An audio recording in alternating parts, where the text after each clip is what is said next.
Hey guys, Mr. Mini Painter here, and in this paint guide I'm going to show you how I painted Shelob, the huge spider from the Lord of the Rings movie, and of course Frodo, all wrapped up in spider webbing.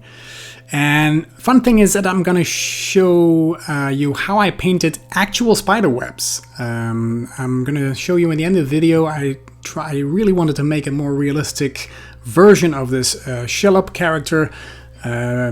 Beautiful as it is, I wanted real spider webbing on there. So I searched the internet and I found a solution that you can use yourself, and I'm going to show you how I tried it out and eventually applied it to the Shelob model. We're going to be painting Shelob and Frodo in this one, Frodo wrapped in spider webs, and I'm going to place them in one model because I wanted to have some kind of display model for this particular character. So let's get to painting that horrifying spider.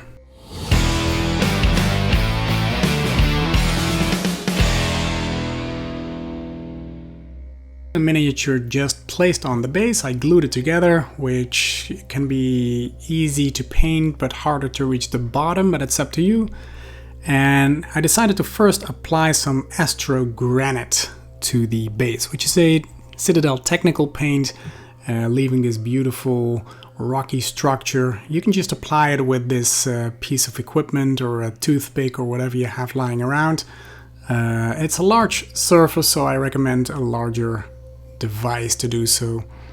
The trick here is to create uneven surfaces, so I just dabbed it in like this and created some rocky structure all around it, and when it was finished I primed it after it dried, of course, and you get this beautiful result of one integrated base with a nice uneven surface, and the rocks that are the plastic parts at least really work with the rest. As you can see here, I left a small piece a bit smoother than the rest. That is one I'm going to be placing Frodo later on. Now with a large dry brush I'm wiping some Mechanicus Standard Grey, slapping it all around the rocky area. You don't have to be too precise, you want those rocks and the bottom to have some grey in there, but you don't want to have it too bright. Now this is a rather dark variant of grey, so you can go nuts here if you want. I tried to avoid the legs of Shelob, because I want the spider to be as black as possible, but with some highlighted details. I'm repeating the process with some Administratum Grey.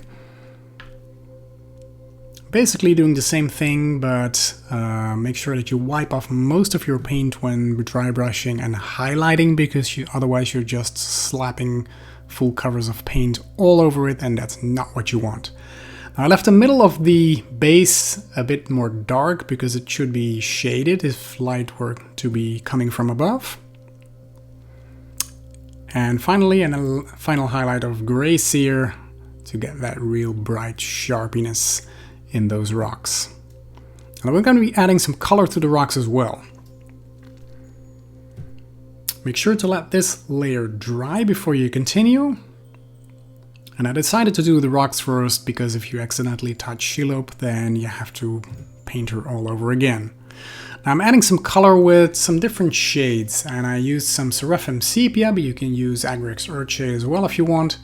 And just add some random spots here and there, and make sure to smear those out or thin it down. And I did the same with some Coelia Green shade to add some blue greenish hues to the mix.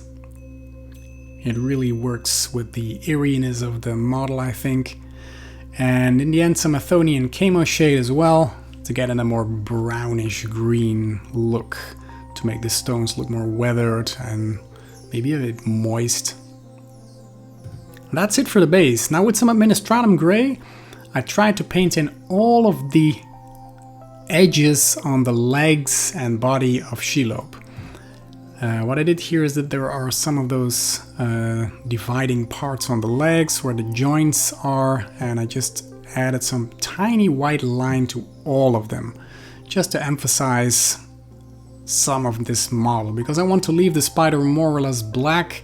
It's good to have some details popping out. Now there is a lot of lumps and unevenness on those legs, and I just very subtly touched them with this Administratum Grey.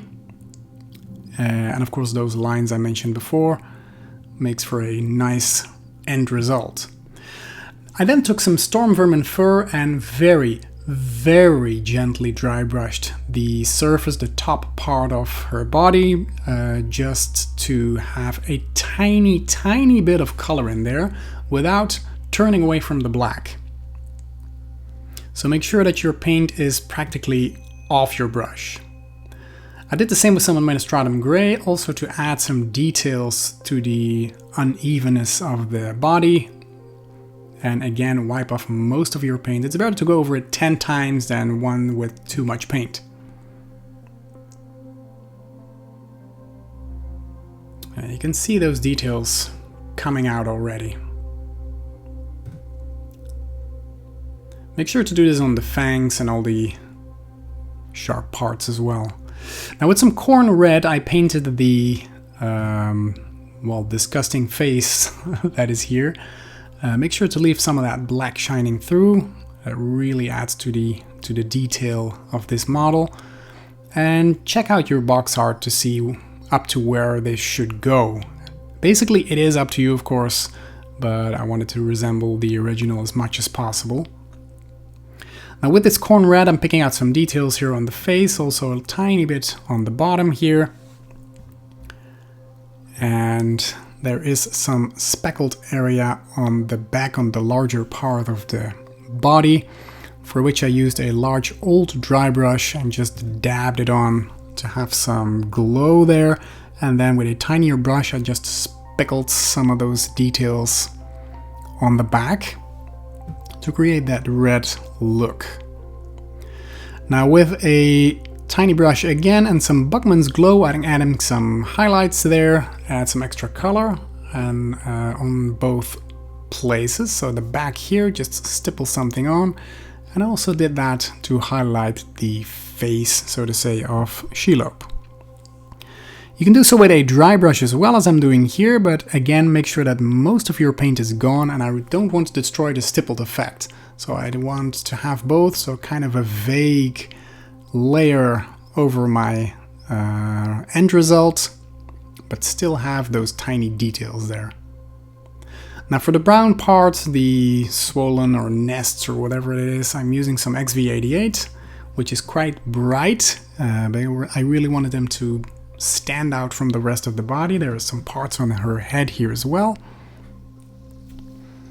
Those lumps of eeriness.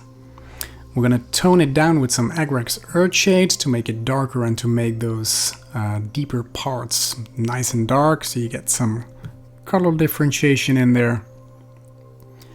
And once that is done, I'm going to very gently go over the belly and those previously painted parts with some Tolarn sand.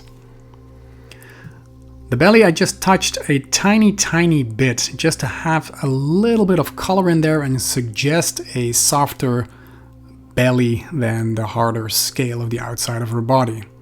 I'm just very gently applying some color to the legs here and there, but only very little. Now with some Black Legion, I'm painting in what are supposed to be the eyes, to have them as a solid black marbles in there. There are several of them. And then with Grey Seer, I'm adding tiny pupils, or at least reflections of something in those eyes. I think there's about 7 or 8 of them, I'm not really sure. So I'm just adding some detail to the fangs here as well with this Grey Seer, and add some sharpness by adding some tiny lines here.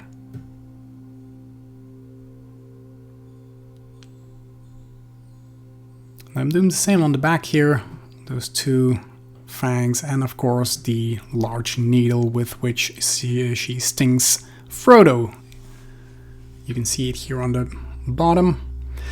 Now it's time to get to Frodo. I just very gently glued him to a base, but easy enough to take him off when it's finished, because I don't want to have him on the base.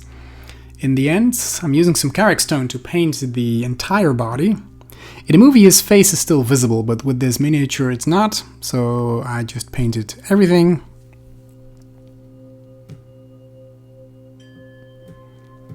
Now with this done, it's time to add some goriness to the base. I'm adding some Mortarian grime, as it is a nice brownish green sludge that really works for making this dirtier. I'm going to add some extra color to this later on, while still wet. I'm going to apply the second color, which is a Athonian Camo shade, to add some more green to this. If you want, you can add some Coelia green shade as well, because it's more of a blue tone depending on what you want for an end result overall. Now I'm going to make sure to let this dry. Once I'm satisfied, and once dry, we're going to be dry brushing it with some Screaming Skull to bring back those details of the webbing. And basically that's it for Frodo.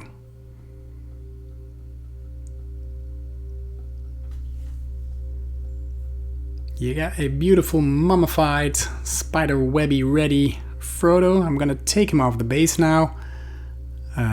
As I said before, I glued it very, very gently so I could take it off, and now use some super glue and glue him to the base of Shelob, in the area that I left a little bit more smoother than the rest.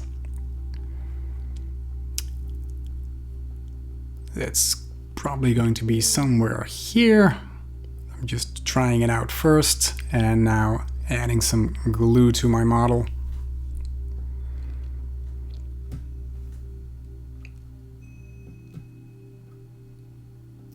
I'm going to create this base with Frodo integrated in the display. And once he is glued tight, it's time to make some spiderwebs. Now, to create those spider webs that I want to have this realistic effect on Shelob, I'm going to use some stuff and my airbrush. I'm going to show you what I used. I'm not being promoted by any kind, so this is just to show you what I used. Green Stuff World's Spider Serum, which is a liquid, kind of a gluey liquid that you apply with your airbrush, if you have an airbrush. Make sure to clean that airbrush thoroughly afterwards, because this is kind of glue that we're applying here. So I'm just adding some in my airbrush here, and because this was the first time I ever used this stuff, I wanted to try it out on an empty sprue. So I'm just spraying it here on this sprue to see what the effect is and what it does. And basically it's like glue under high pressure, so you get these very thin webby wires. So I'm just trying it out here, setting the pressure right, and just see what it does on this frame. Now, and you can instantly see the flocks of webbing flying around, so it's kind of messy project, but it works. And you can see the actual spider webs here on the sprue.